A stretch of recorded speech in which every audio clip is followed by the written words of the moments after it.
Bem-vindo, meu aluno, minha aluna, eu sou o professor Alex. Sintam-se acolhidos nesse nosso espaço em que nós nos comunicamos de maneira virtual, usando as nossas ferramentas digitais, para que a gente possa entrar em contato, conversar. A tarefa filosófica ela é muito reflexiva. Vocês podem perceber que a conversa ela é sempre muito presente na roda de filosofia. Precisamos conversar, precisamos pensar. Muitas vezes nós gostaríamos que as coisas elas fossem entregues para nós de maneira pronta, de maneira acabada, de maneira simples. Mas a filosofia propõe que nós precisamos nos esforçar e muito para que a gente possa compreender o nosso universo, compreender a nós mesmos, compreender quem somos, compreender quem é o outro. É por isso que nessa atividade filosófica, sobretudo vocês, têm trabalhado tanto com essa necessidade de conhecer a si mesmo. Conhecer a si mesmo é uma necessidade elementar e básica ao ser humano que exige um esforço gigantesco de cada um de nós. Eu convido você agora a observar a imagem que eu coloco aí para vocês. Nós temos uma imagem bem interessante. Vocês conseguem observar ali um gatinho olhando no espelho, mas observem no reflexo do espelho como é diferente. O que o gatinho está observando? Quando nós observamos no espelho, continuem observando aí o reflexo do gatinho olhando no espelho, quando nós olhamos no espelho, muitas vezes nós vemos aquilo que os outros também veem. Mas a filosofia nos mostra que nós precisamos ir além. O gatinho ele não se vê como um simples filhotinho indefeso, ele começa a perceber que ele é um grande felino. E é por isso que nessa aula nós somos convidados a reconhecer o valor que temos e também a nos autovalorizarmos. Professor, como nos autovalorizarmos? Muitas vezes, infelizmente, a sociedade nos coloca diante de uma situação onde só são apontados os nossos defeitos. E defeitos todos nós temos. Todo ser humano erra. Todo ser humano tem defeito. Só que, além dos nossos defeitos, nós também somos compostos de muitas qualidades. E por que muitas vezes essas qualidades são tão esquecidas?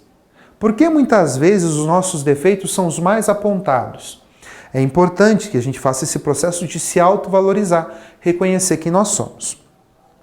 Dentro de todo esse processo que nós temos caminhado, nós estamos percebendo que todo mundo, eu, você, seus pais, professores, todas as pessoas de nossa escola são compostos de semelhanças e de diferenças. Cada um possui suas qualidades, cada um possui seus defeitos. E essas características, elas são as que mais aparecem na sociedade. Aquelas características, sejam defeituosas ou sejam qualidades, elas vão entrar em contato com as outras pessoas. De repente, se você tem um amigo muito bravo, se de repente você tem um amigo sem muita vontade de fazer alguma coisa, se de repente você tem uma amiga muito agitada, se você tem um amigo que fala baixinho. Percebam que essas características elas vão fazendo parte do nosso dia a dia. E é uma forma de nós conhecermos as outras pessoas. Nós entramos em contato com esses aspectos de semelhança e com esses aspectos de igualdade. E percebemos que todo mundo tem características iguais. Lembrem lá da música. Todo mundo já foi bebê. Todo mundo já chorou. Todo mundo já teve medo. E praticamente tudo que nós abordamos até aqui pode ser relacionado, porque de alguma forma existe alguma semelhança entre nós. Percebemos então que existem muitas diferenças nesse mundo e quantas coisas diferentes existem. Lembre da sua turma, lembre dos seus coleguinhas, lembre do seu animalzinho de estimação ou de repente lembre de sua família. E comece a imaginar o que cada um tem de diferente do outro. Algumas pessoas têm olhos azuis, outras castanhos, algumas têm cabelo curto, outras têm um cabelo grande, algumas têm um tom de pele claro, outras têm um tom de pele escuro. Percebam que mesmo diante de tantas semelhanças, também existe muita coisa diferente. Alguns são mais bravos, alguns professores são mais bravos, alguns professores são mais irritados, Algumas professoras são mais acolhedoras, são mais receptivas, são quase como grandes mamães. Cada um, diante de tantas semelhanças que nós temos, existem também grandes diferenças. E nós precisamos, nesse processo, então, reconhecer as diferenças que existem nessas pessoas. E reconhecer também aquelas diferenças que há em cada um de nós. Para além de todas as semelhanças, existe algo que nos define. Ou seja, que nos torna diferentes de tudo e todos. Essas diferenças, então, elas são essenciais para que a gente se perceba. Quero retornar mais uma vez, sem correr o risco de ser repetitivo. Vamos recordar. Assistam o vídeo, procurem conhecer o filme, peçam para que alguém leia essa obra para vocês. Eu quero retornar mais uma vez à história do Pequeno Príncipe. Ele que de repente chegou num campo cheio de rosas e percebeu que as rosas eram iguais à sua rosa. Porém, ele começa a perceber que existia alguma coisa na sua rosa que não se igualava às demais, que tornava essa rosa um elemento único no mundo e especial no mundo. Professor, mas o que era isso? Porque se nós formos pensar em uma rosa, é uma flor com pétalas, espinhos e folhas. O que é, afinal, que ela tem de tão diferente que o Pequeno Príncipe viu? O Pequeno Príncipe vê que aquela rosa se tornou importante pelo tempo que ele havia dedicado a ela. Ele regou, ele acompanhou, ele protegeu, ele conversou. Ou seja, ele entendeu que, por mais que existam rosas iguais, sempre haverá um elemento único na sua. É como a história da raposa. De tantas e tantas raposas no mundo, tem alguém que realmente se torna único para você.